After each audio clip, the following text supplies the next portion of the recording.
Good afternoon. Can you hear me okay if I speak loudly? Okay, Yes. good. We'll shout. We are the Mirandola Ensemble. That's Alyssa, our alto, Jenny, our soprano, Andrew, our bass, and I'm Nick, the artistic director and the tenor of the group. The Mirandola Ensemble is what's known as an early music ensemble, which means that the vast majority of the music that we do is quite old. It's from the medieval era or the Renaissance or the Baroque, so I think we're between 800 and 300 or 400 years old.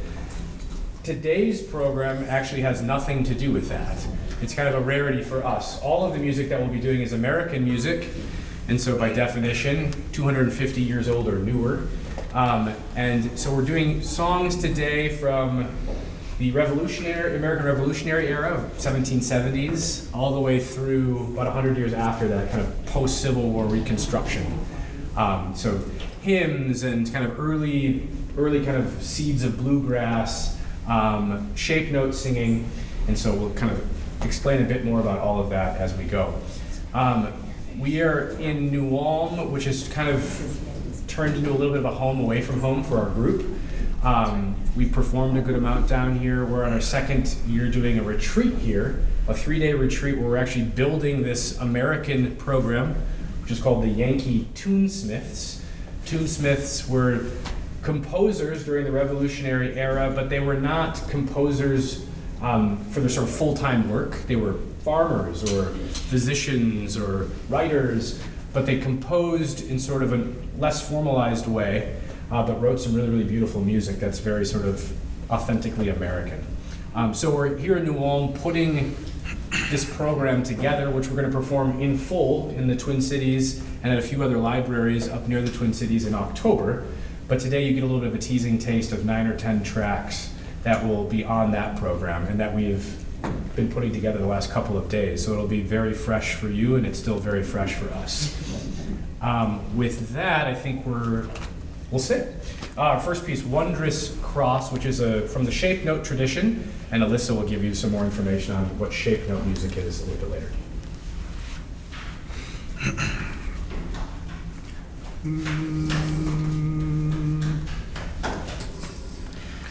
When I survey the wondrous cross on which the Prince of Glory died, my richest gain I count but loss, and pour contempt on all my pride. Forbid it, Lord, that I should boast in the death of Christ, as I die, by the vain things that shall be, I sacrifice them to His blood. Forbid it, Lord, that I should boast in the death of Christ, as I die, by the vain things that shall be, I sacrifice them to His blood. See from His head, His hands, His feet, sorrow and love flow mingled down. Did e'er such love and sorrow meet, or thorns compose so rich a crown? Were the whole realm of nature mine, for a present love so amazing, divine, my soul, my soul, my life,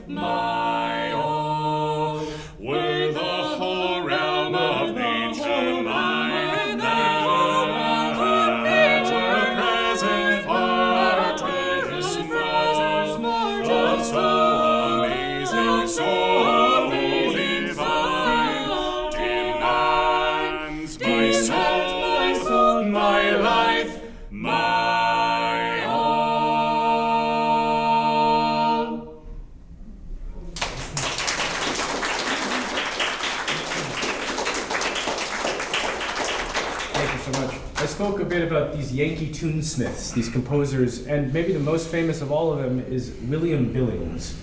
Show of hands, have you heard of this name before? It's still kind of a niche name, but William Billings, he wrote in the New England area at the end of the 18th century. He published, or his works are published in a large collection called the New England Psalm Singer, and so you can find hundreds of his works. This one is called Chester. Many of his titles are named after places, so Chester is apparently a town, but oftentimes the place has nothing to do with the words of the song. So he has a song called Africa, and it has nothing to do with Africa whatsoever. So it's not really clear where these sort of tune titles come from, but there you are. These are Billings' own words, we think, and this one begins, "Let tyrants shake their iron rod, and slavery clank her galling chains." And it's sort of this call to arms. There are spots where he's naming off the opposing British generals, Burgoyne and Clinton and Prescott and Cornwallis. And so we're talking about these young American soldiers, these beardless boys, are the words that he uses that make these powerful British generals yield. All right, so it's a sort of rollicking, fun, patriotic take by William Billings called Chester.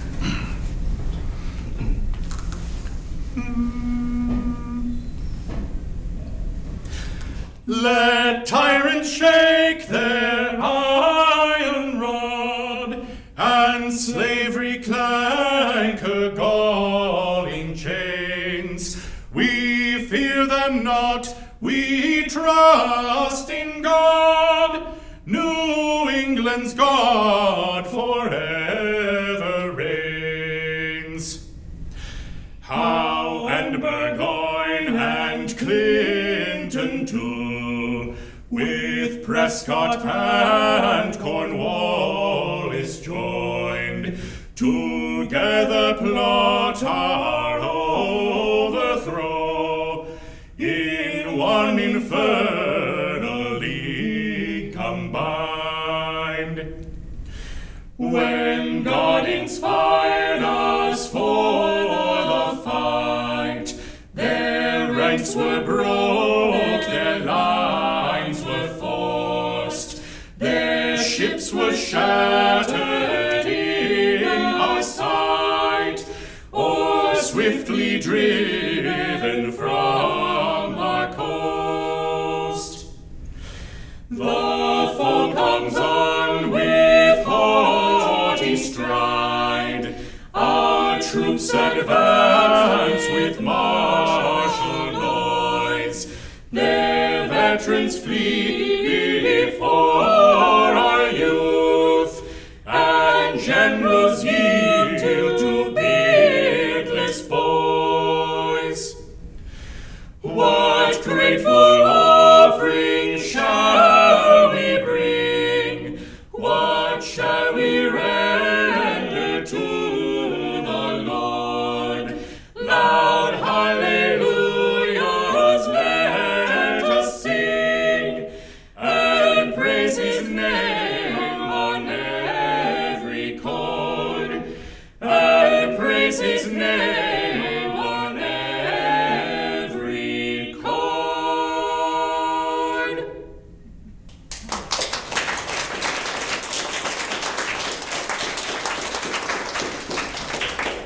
So our next piece is a more modern arrangement, actually. It's quite an old tune, Brightest and Best. It's a Christmas text.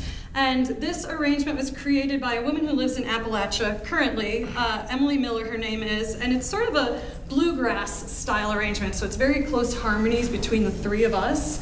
And like a lot of the music from the early American music, the melody is in the tenor. So for the last two pieces you've heard, the melody was in the tenor, and it will be the same thing in this one. So hone in on that line. Brightest and Best by Emily Miller.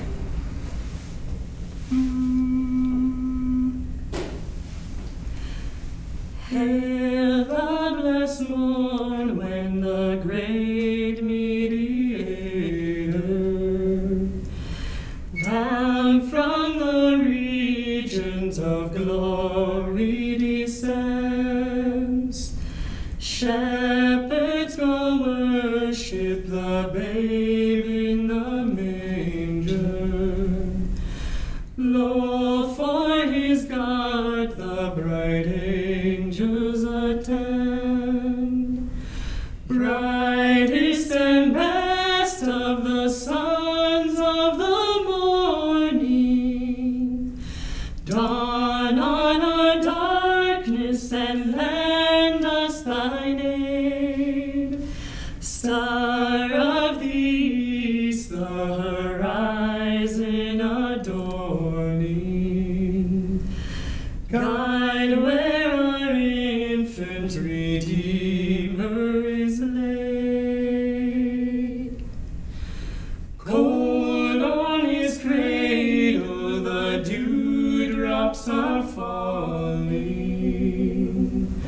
Low lies his head with the beasts of the stall. Angels adore him in slumber reclining. Maker and monarch and Savior of all, brightest and best of the sons of the morning, dawn on our darkness and lend us thine aid. Star of the east, the horizon adorning, guide where our infant Redeemer is laid. Vainly we offer each ample oblation. Vainly with gifts would his favor secure. Richer by far is the heart's adoration. Dearer to God are the prayers of the poor. Brightest and best of the sons of the morning, dawn on our darkness and lend us thine aid. Star of the east, the horizon adorning, guide where our infant Redeemer is laid.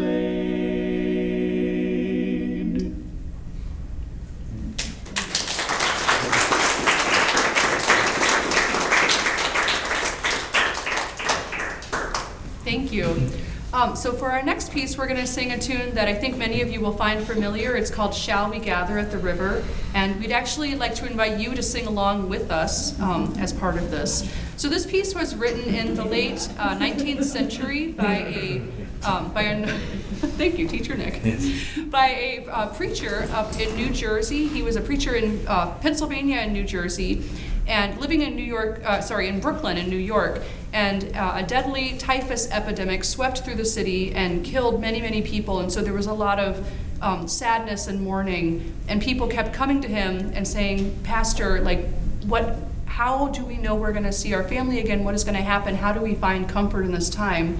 And he was inspired to write these words about how everyone will be gathered by the river of God at the end of our lives, and used the song to comfort his congregation as they were going through these terrible times of loss. So can I just see a show of hands? How many people know this already? Maybe know the refrain or have heard it or familiar with it? We are going to sing it with you once to teach you the words and the melody in case you don't know it, and then we invite you to sing the refrain after each verse with us, and we'll sing 4 verses of it together. So Andrew, would you give us a C? I think all of us can sing the first half of the refrain, and we'll sing it once, and then we'll invite you to sing it with us, and then we'll sing the second half and invite you to sing it with us again, okay? Yes, we'll gather at the river, the beautiful river. And we'll have you sing that with us. Yes, we'll gather at the river, the beautiful river. This is the second half. Gather with the saints at the river that flows by the throne of God. With us. Gather with the saints at the river that flows by the throne of God. You feel ready to try it? One more go? We'll cue you in. We'll cue you in.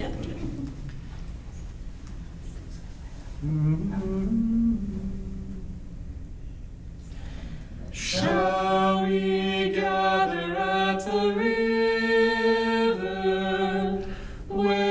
bright angel feet have trod,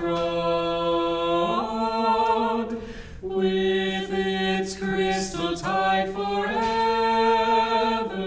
flowing by the throne of God. Yes, we'll gather at the river, the beautiful river. Gather with the saints at the river that flows by the throne of God.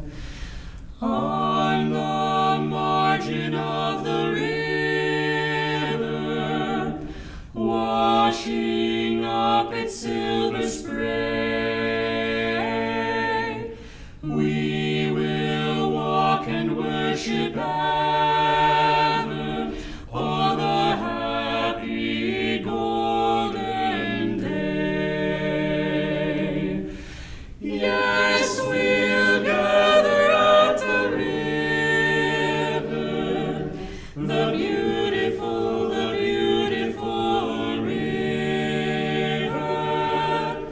Gather with the saints at the river that flows by the throne of God. On the bosom of the river, where the Savior King we own, we shall meet in sorrow never, 'neath the glory of the throne. Yes, we'll gather at the river, the beautiful river. Gather with the saints at the river that flows by the throne of God. Soon we'll reach the shining river. Soon our pilgrimage will cease. Soon our happy hearts will quiver with the melody of peace. Yes, we'll gather at the river, the beautiful river. Gather with the saints at the river that flows by the throne of God. That flows by the throne of God.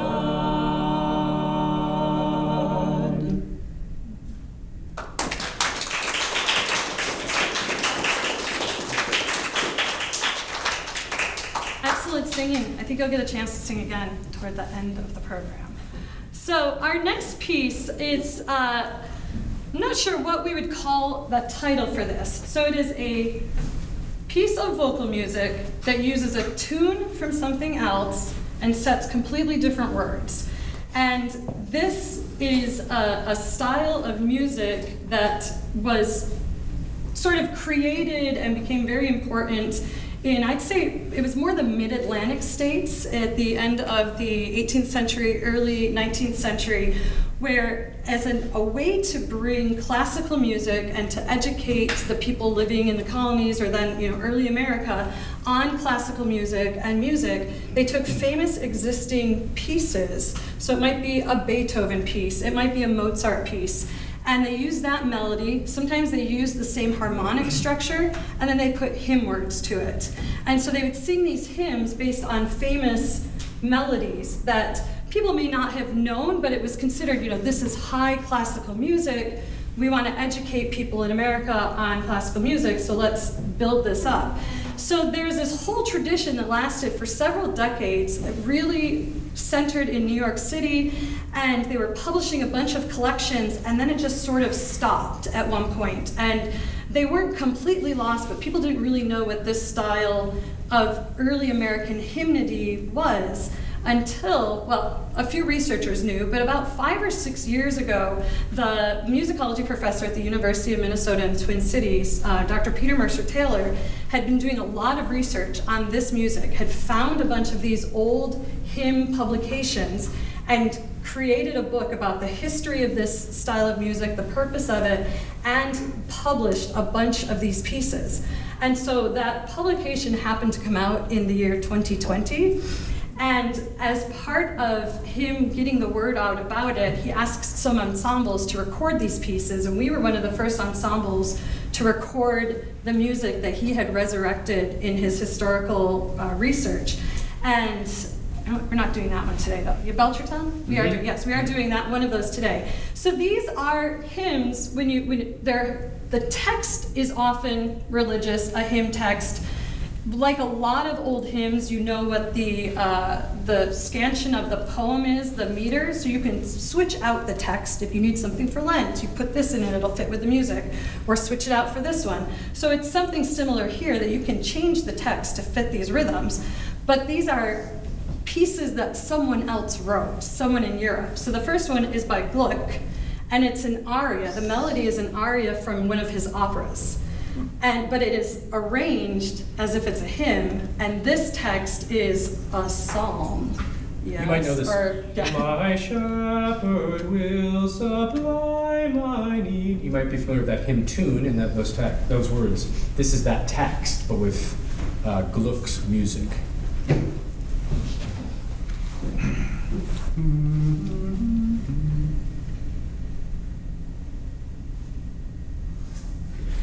My shepherd will supply my need, Jehovah is his name. In pastures fresh he makes me feed, beside the living stream. Beside the living stream, he brings my wandering spirit back when I forsake his ways, and leads me for his mercy's sake, and leads me for his mercy's sake, in paths of truth and grace, in paths of truth and grace. When I walk through the shades of death, thy presence is my stay. One word of thy supporting breath drives all my fears away. Drives all my fears away. The sure provisions of my God attend me all my days. Oh, may thy house be mine abode. Oh, may thy house be mine abode, and all my work be praise, and all my work be praise.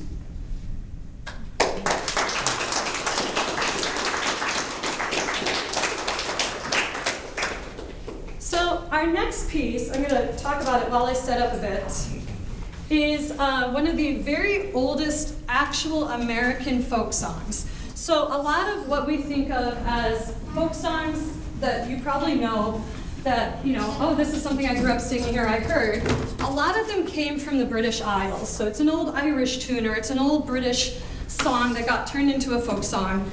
And this one they can trace back as actually this doesn't have its history coming from somewhere else.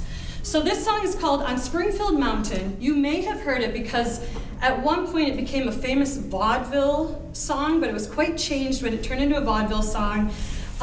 Pete Seeger had a version of it that he did where there was like nonsense syllables in between the words of the text, and it becomes kind of comedic what happens in the end in that version.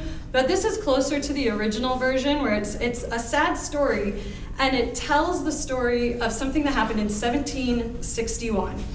And the musicology researchers have found evidence in publications and in writings at the time about this thing that happened, where it's not sure if it's Massachusetts or Connecticut, but this young man went out into the field to mow things down, and a snake bit him. He called for help, no one could come help him, and he died.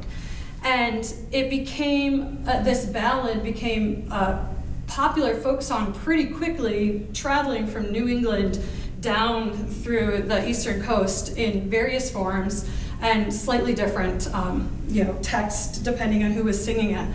So this song, On Springfield Mountain, I'm gonna accompany myself on this. Does anyone know what this instrument is?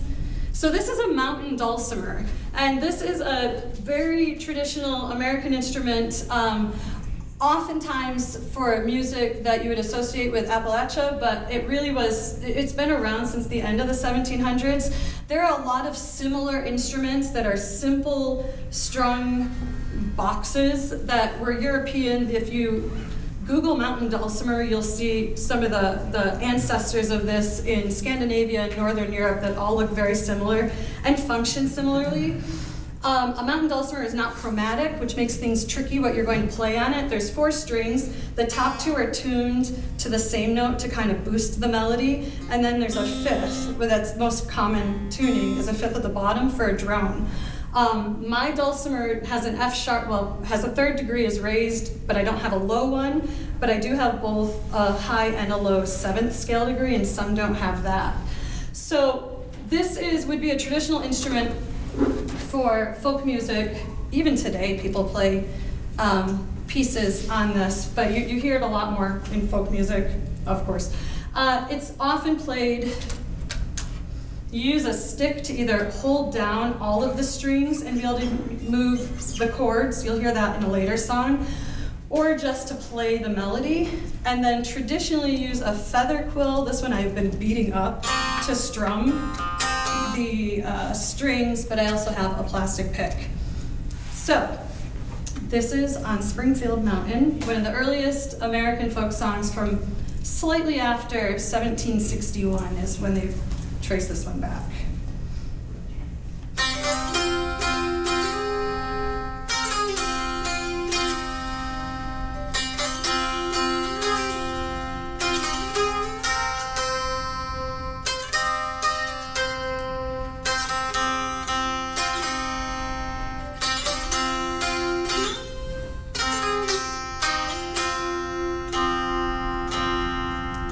On Springfield Mountain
us found.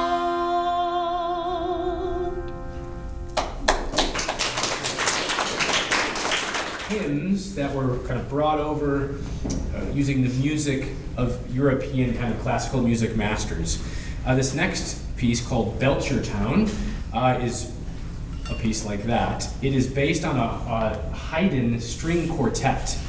So in some ways maybe a little bit easier to adapt to voices than other things because it had 4 parts. And so we are kind of mimicking that. Wonderful text, show pity, Lord, O Lord, forgive, let a repenting rebel live.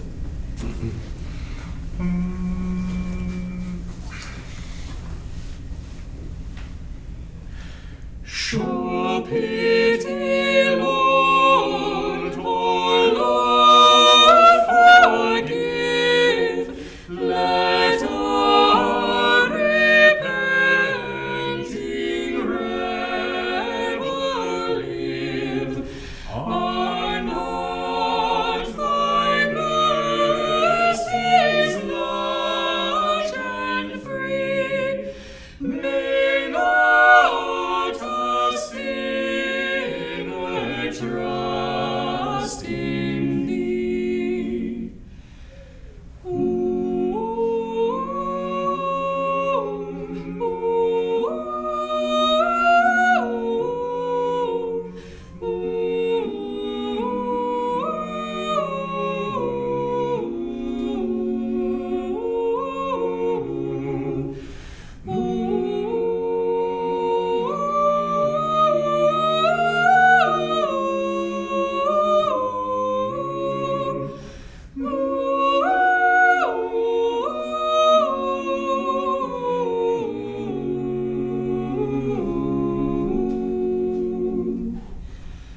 My crimes are great, but not surpass the power and glory of thy grace.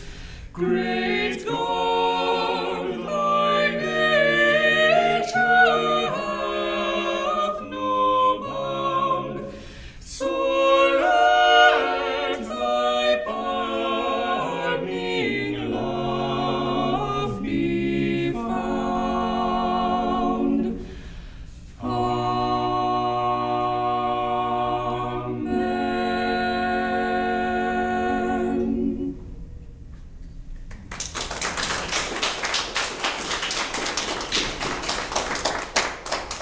So if you think all the way back to the very first piece we performed today, Nick mentioned that that was a shape note song. So raise your hand, have you heard of shape note singing, sacred harp singing?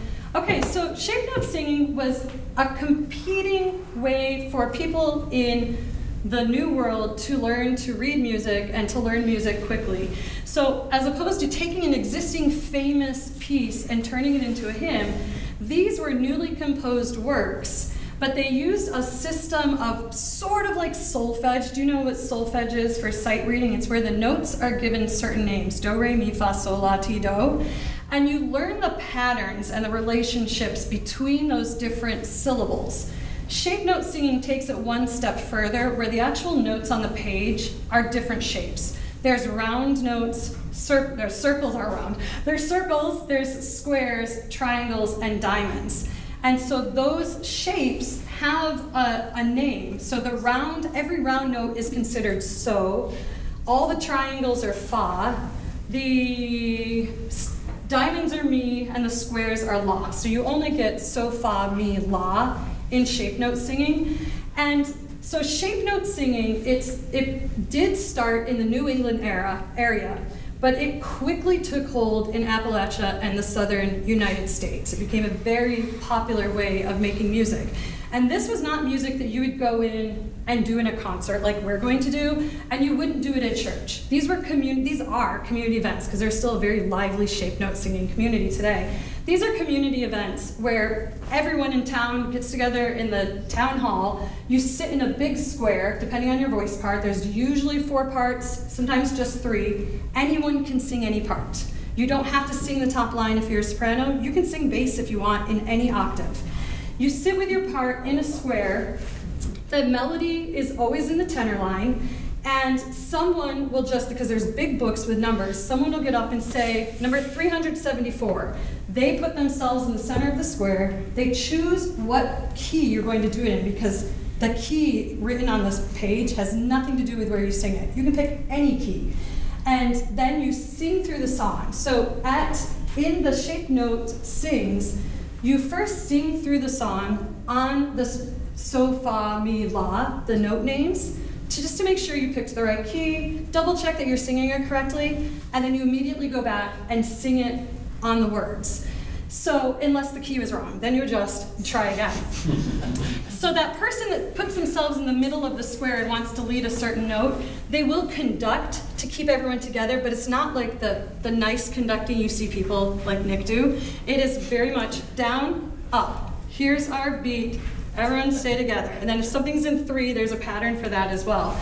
So this particular shape note song is called Oh Sing With Me. It was written by a woman who lived in what's generally the Atlanta, Georgia area today. It was mid-1800s that she wrote this. There are only a few songs. Her name was Priscilla Lancaster. Only a few songs that exist that were attributed to her. She probably wrote more, but these ones are still being published.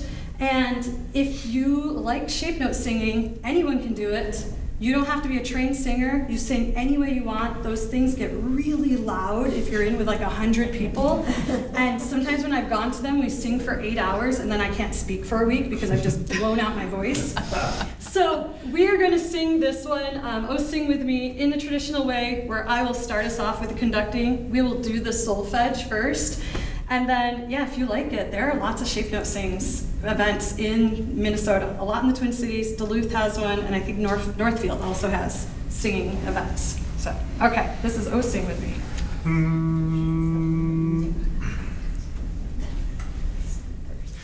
Sol, la, sol, la, la, sol, la, la, sol, sol, fa, fa, la, sol, sol, la, sa, sa.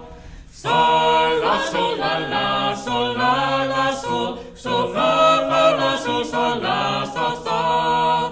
Fa, fa, sa, sol, la, la, la, mi, fa, sol, sol, la, la, la, sol, sol, la, sa, sol, sol, sa, sa, sol, la, la, la, mi, fa, sol, sol, la, la, la, sol, sol, la, so, sa. Fa, sa, sa, sol, la, la, la, mi, fa, sol, sol, la, la, la, sol, sol, la, sa, sol, so, sa, sa, sol, la, la, la, mi, fa, sol, sol, la, la, la, sol, sol, la, so, sa. Oh, sing with me of social spheres where breathes in kindness mutual love, where no ungentle look appears, though faithfulness should e'en reprove. Come sing of all that's bright and fair in azure sky and beauteous earth. Oh, sing of heaven, our hopes are there, with treasures of immortal worth. Come sing of all that's bright and fair in azure sky and beauteous earth. Oh, sing of heaven, our hopes are there, with treasures of immortal worth.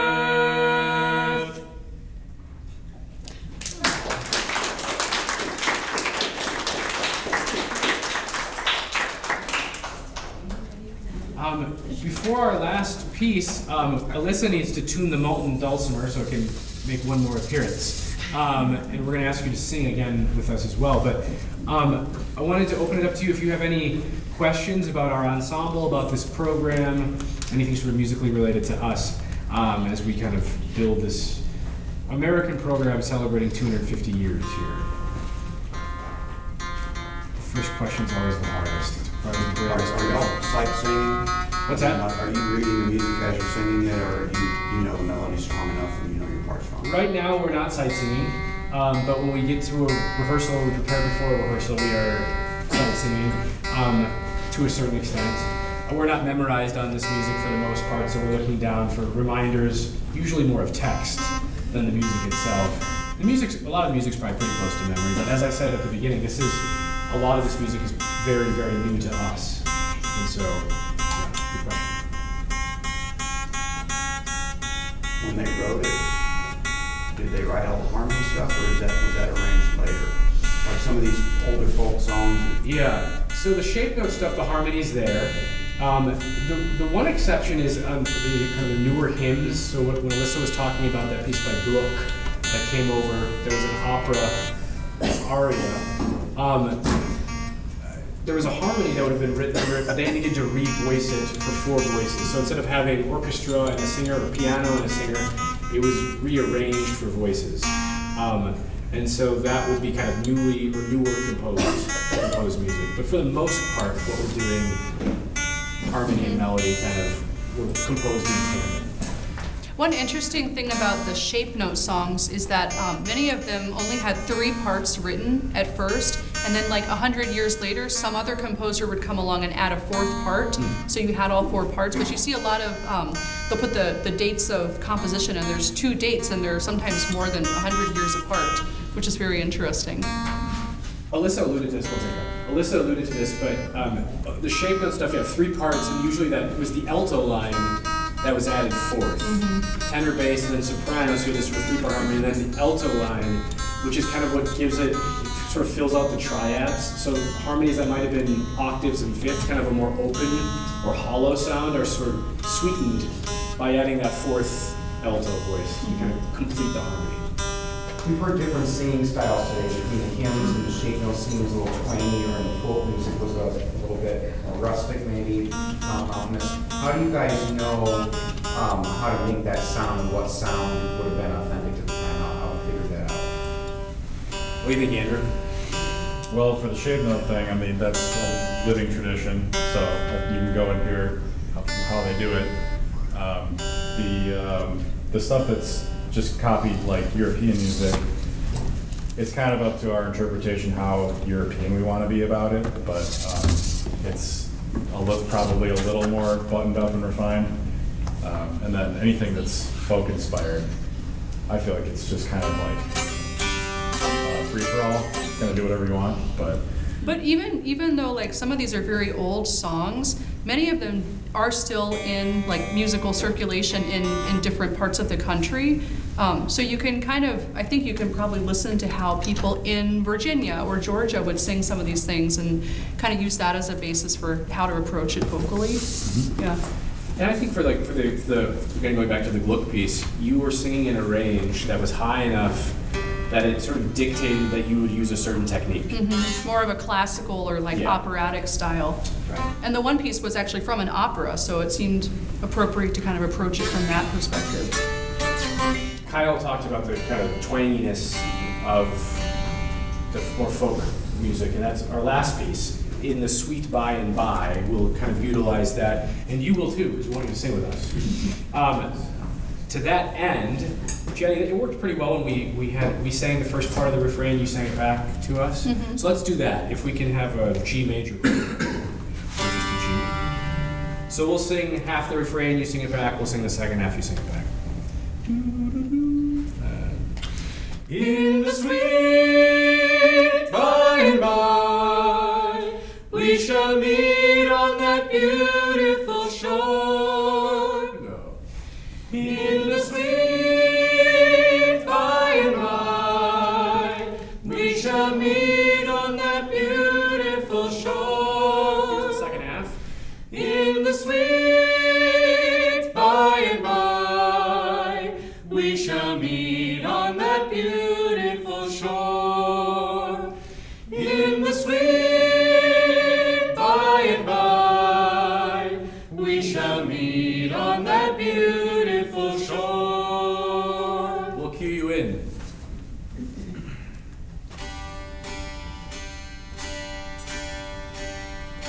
There's a land that is fairer than day, and by faith we can see it afar. For the Father waits over the way to prepare us a dwelling place there.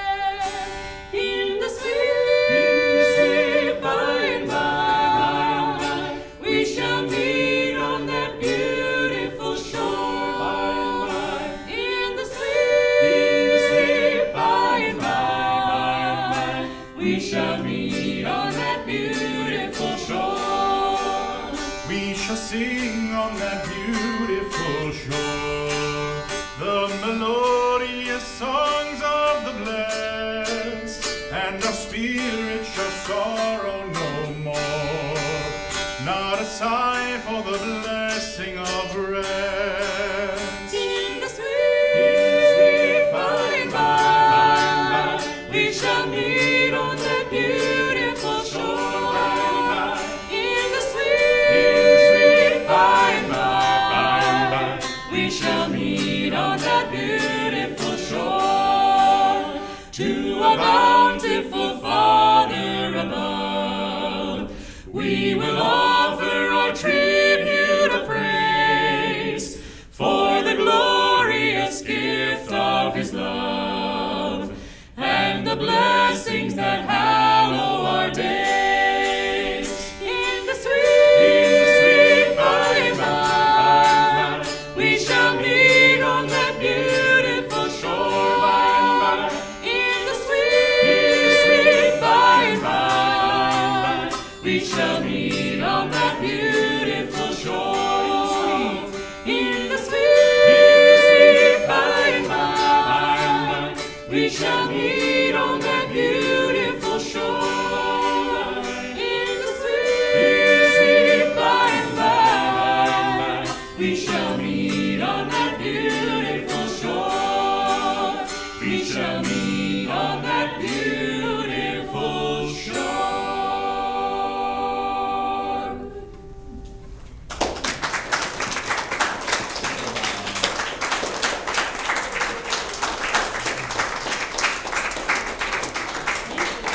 Thank you so much. As I said, we'll be doing this concert again in the Twin Cities or nearby in October. So keep us in your thoughts as we continue to prepare for that. If you know people up in the Twin Cities, tell them about us. And Or about Red this. Wing. Or Red Wing. Or Red Wing, that's right. Or just drive up and see it yourself. We made the drive. It's a nice drive. So. We're very friendly people and would love to keep talking to you after. So come up if you have any more questions. And if not, have a wonderful weekend. And thanks for sharing this afternoon with us.